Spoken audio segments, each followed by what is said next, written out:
Hello dear students, आज हम discuss करेंगे डेवलपमेंटल बायोलॉजी का एक इम्पॉर्टेंट टॉपिक है, दैट इज़ गैमेटोजेनेसिस। आज का हमारा टॉपिक जो रहेगा वो रहेगा गैमेटोजेनेसिस। क्या होता है गैमेटोजेनेसिस? देखिए, गैमेटो जो है इसका मीनिंग हुआ गैमीट और जेनेसिस का मतलब हुआ फॉर्मेशन। तो मैं इसको ऐसे भी लिख सकता हूँ, process of formation of gametes is known as gametogenesis. अब देखिए, ये जो गैमीट होता है बेटा, ये हैप्लॉइड होता है। ये क्या होता है? हैप्लॉइड होता है और ये डिप्लॉइड गोनेड्स से बनता है। ये जो गैमीट है ये डिप्लॉइड गोनेड से बनता है।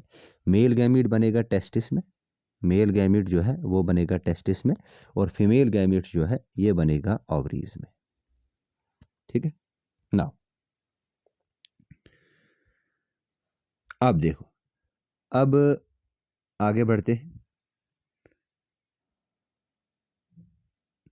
नेक्स्ट हमारा क्या आएगा इसमें? नेक्स्ट आता है इसमें कि गैमेटोजेनेसिस कितनी टाइप्स का है। तो नेक्स्ट हमारा टॉपिक रहेगा that is types of gametogenesis.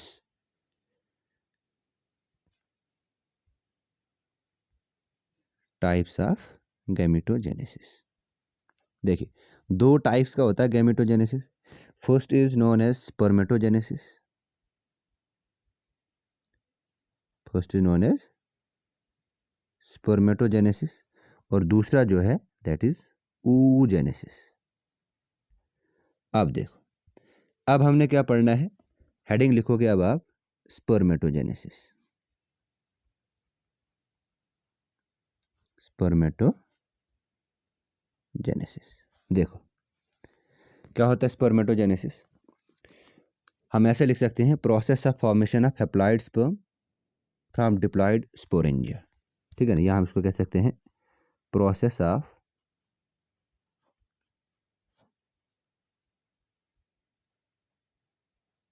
Formation of sperm is known as spermatogenesis. अब देखो,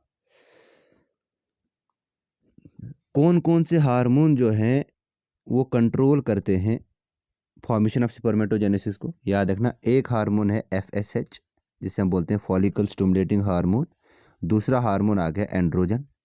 ये दोनों हार्मोन जो है they are responsible for spermatogenesis.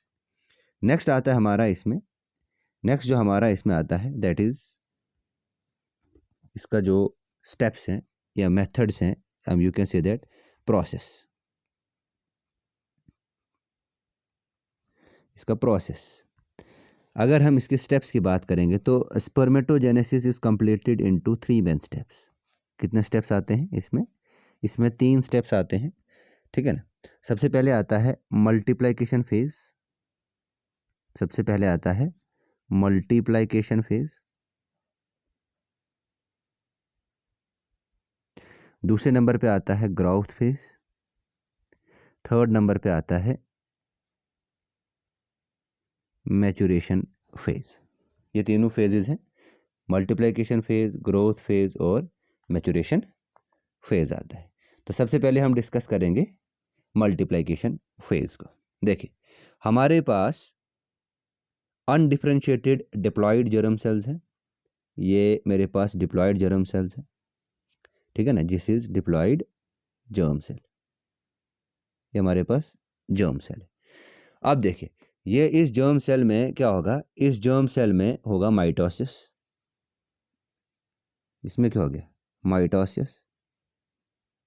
Equational division होगा, तो यहाँ पे भी 2n बनेगा, यहाँ भी 2n बनेगा।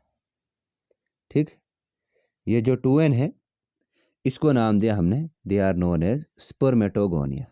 इन्होंने क्या नाम दिया? इन्हें नाम दिया स्पर्मेटोगोनिया।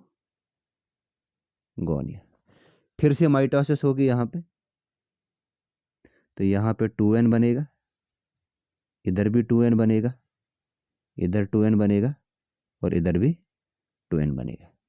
ठीक है ना। माइटोसिस से यहाँ क्या बना? स्पर्मेटोगोनिया ने क्या बनाए? They are known as spermatocytes. यहाँ पे क्या बने? यहाँ बने स्पर्मेटोसाइट्स। और कौन से स्पर्मेटोसाइट्स बने? टाइप ए, कौन से बने, टाइप ए स्पर्मेटोसाइट्स यहाँ पे बने। देखिए, तो मैंने क्या कहा सिंपल में कि मल्टीप्लिकेशन फेज है ये सारा, ये कौन सा फेज आ गया, ये आ गया मल्टीप्लिकेशन फेज। मल्टीप्लिकेशन फेज में क्या हो गया, माइटोसिस होगा तो स्पर्मेटोगोनिया बना, फिर से माइटोसिस हुआ तो स्पर्मेटोसाइट्स बने। इन स्पर्मेटोसाइट्स को क्या कहते हैं, इन स्पर्मेटोसाइट्स को कहते हैं हम स्पर्मेटोगोनिया। क्या कहते हैं, इन स्पर्मेटोसाइट्स को हम क्या कहते हैं, टाइप ए स्पर्मेटोसाइट्स। अब देखो, इन चार में से कोई एक को हम लेंगे ग्रोथ फेज में, ठीक है। तो अब यहाँ पे चार में से सपोज करो ये 2n ले लिया हमने ग्रोथ फेज में।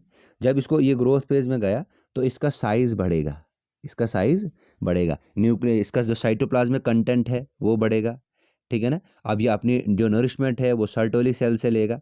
तो ये क्या, जब ये साइज में इंक्रीज होगा तो इससे कहा जाएगा बेटा प्राइमरी स्पर्मेटोसाइट्स। क्या कहेंगे इसको, प्राइमरी स्पर्मेटोसाइट्स कहेंगे इसको, इसको कहेंगे प्राइमरी स्पर्मेटोसाइट्स। यहाँ प्राइमरी स्पर्मेटोसाइट्स यहाँ किस प्रोसेस से बना, ये बना स्पर्मेटोसाइटोजेनेसिस से। किससे बना, by the process called spermatocytogenesis. देखिए क्या हुआ यहाँ पे, स्पर्मेटोसाइटोजेनेसिस से क्या बना, ग्रोथ फेज में जो सेल ग्रोथ फेज में आई उसका साइज इंक्रीज हो गया। तो इस प्राइमरी स्पर्मेटोसाइट जो ये बना इसे कहते हैं टाइप बी स्पर्मेटोसाइट। तो टाइप ए क्या था, टाइप ए स्पर्मेटोसाइट्स था, टाइप बी क्या बना, टाइप बी बना प्राइमरी स्पर्मेटोसाइट्स। अब देखो ये जो प्राइमरी स्पर्मेटोसाइट्स है, ये देखो ये जो हमारे पास प्राइमरी स्पर्मेटोसाइट्स है, इस प्राइमरी स्पर्मेटोसाइट्स को क्या हो जाएगा, इस प्राइमरी स्पर्मेटोसाइट में हो जाएगी अब रिडक्शनल डिवीजन, यानी कि होगी यहाँ पे मियोसिस 1। क्या होगी, मियोसिस 1 होगी। तो यहाँ पे हैप्लॉइड गैमीट बनेगा, यहाँ पे भी हैप्लॉइड गैमीट बनेगा। तो इससे क्या नाम दिया, इसको नाम दिया हमने सेकेंडरी स्पर्मेटोसाइट्स। क्या नाम दिया, इसको दिया हमने नाम सेकेंडरी स्पर्मेटोसाइट्स। क्लियर है यहाँ तक। आप देखो ये जो सेकेंडरी स्पर्मेटोसाइट्स है इसको यहाँ पे फर्दर मियोसिस सेकंड होगा, यहाँ पे भी क्या होगा, यहाँ पे मियोसिस सेकंड होगा। देखिए मियोसिस 1 जो है ये रिडक्शनल डिवीजन है, क्यों, क्योंकि यहाँ पे क्रोमोसोम नंबर जो है वो रिड्यूस हो जाता है। तो यहाँ पे मियोसिस सेकंड है, ये मियोसिस सेकंड जो इक्वेशनल डिवीजन है, मतलब अगर n है तो यही यहाँ पे n बनेगा, ठीक है ना। तो ये जो चार हमारे पास गैमीट्स बने, इन चार गैमीट्स को हमने क्या नाम दिया, इन्हें हमने नाम दिया स्पर्मेटिड्स। क्या नाम दिया, इधर इन्हें हमने नाम दिया स्पर्मेटिड्स। ये चार क्या बने, ये बने स्पर्मेटिड्स। आई बस समझ। तो ये कौन सा फेज था बेटा, मैच्योरेशन फेज का एंड प्रोडक्ट क्या है, ये था हमारा मैच्योरेशन फेज। देखिए मैच्योरेशन फेज में हमें क्या मिले, मैच्योरेशन फेज में हमें 4 स्पर्मेटिड्स मिले। क्या मिले, 4 स्पर्मेटिड्स मिले। कैसे मिले, मैंने बताया कि एक सेल जो थी कौन सी वाली, स्पर्मेटोसाइट्स जिसे हम टाइप ए सेल कहते हैं, उसमें क्या हो गया, उसमें साइटोप्लाज्मिक कंटेंट इंक्रीज हो गया, सेल वॉल्यूम इंक्रीज हुआ, तो बना वो प्राइमरी स्पर्मेटोसाइट्स। प्राइमरी स्पर्मेटोसाइट मतलब टाइप बी स्पर्मेटोसाइट। फिर उनमें मियोसिस 1 हो गया, यानी कि रिडक्शनल डिवीजन हो गया, तो हमारे पास 2 स्पर्मेटोसाइट्स बने। फिर इन 2 स्पर्मेटोसाइट्स में फिर से क्या हुआ, मियोसिस सेकंड हो गया इनमें। मियोसिस सेकंड को बोलते हैं क्या, इक्वेशनल डिवीजन बोलते हैं इसको। तो मियोसिस सेकंड में हमारे पास 4 स्पर्मेटिड्स बने, ठीक है यहाँ तक।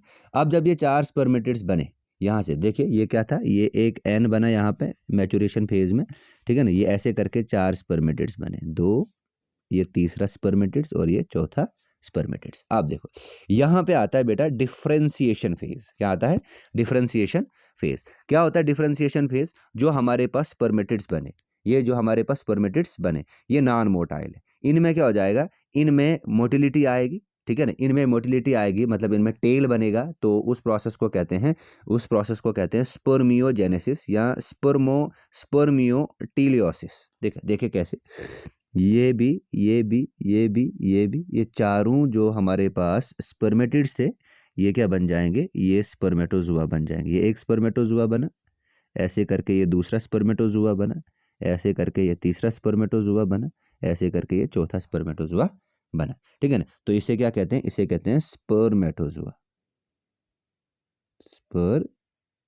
स्पर्मेटोजुआ बने, ठीक है ना। इस प्रोसेस को क्या कहते हैं, इस प्रोसेस को कहते हैं डिफरेंशिएशन फेज। क्या कहते हैं, इस प्रोसेस को कहते हैं डिफरेंशिएशन फेज। क्लियर ये चीज। और प्रोसेस को क्या कहा जाता है? स्पर्मियोजेनेसिस। स्टेप को कहते हैं डिफरेंशिएशन, प्रोसेस को कहते हैं स्पर्मियोजेनेसिस। तो चारों स्टेप समझ आए। पहला स्टेप मैंने एक बार फिर से रिवाइज करूंगा। पहले वो आ गया मल्टीप्लिकेशन फेज। पहला कौन सा आ गया? मल्टीप्लिकेशन फेज, जहाँ पे क्रोमोसोम नंबर में कोई चेंज नहीं आता है, मतलब 2n का 2n ही रहेगा। दूसरा आता है हमारे पास ग्रोथ फेज। ग्रोथ फेज वाले स्टेप में एक आता है जिसको आपने याद रखना है, जिसको हम कहते हैं स्पर्मोसाइटोजेनेसिस, जहाँ पे प्राइमरी स्पर्मेटोसाइट बनता है, सेल साइज इंक्रीज होता है। तीसरा आता है हमारे पास मैच्योरेशन फेज। मैच्योरेशन फेज में meiosis 1 meiosis 2 important role play करता है। मियोसिस 1 जो है रिडक्शनल डिवीजन है, सेकेंडरी स्पर्मेटोसाइट्स बनाता है। मियोसिस 2 इक्वेशनल डिवीजन है, 4 स्पर्मेटिड्स बनाता है। फोर्थ नंबर पे आता है हमारे पास डिफरेंशिएशन।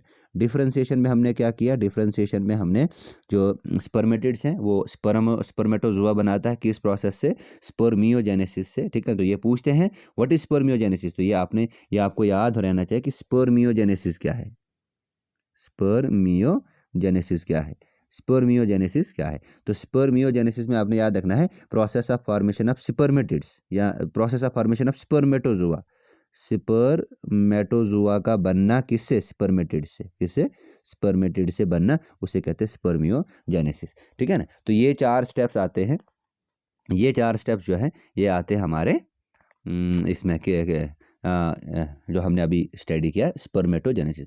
तो अब देखो, अब एक और ब्रांच है, the branch which deal with the study of spermatogenesis को कहते हैं स्पर्मेटोलॉजी। क्या कहते हैं?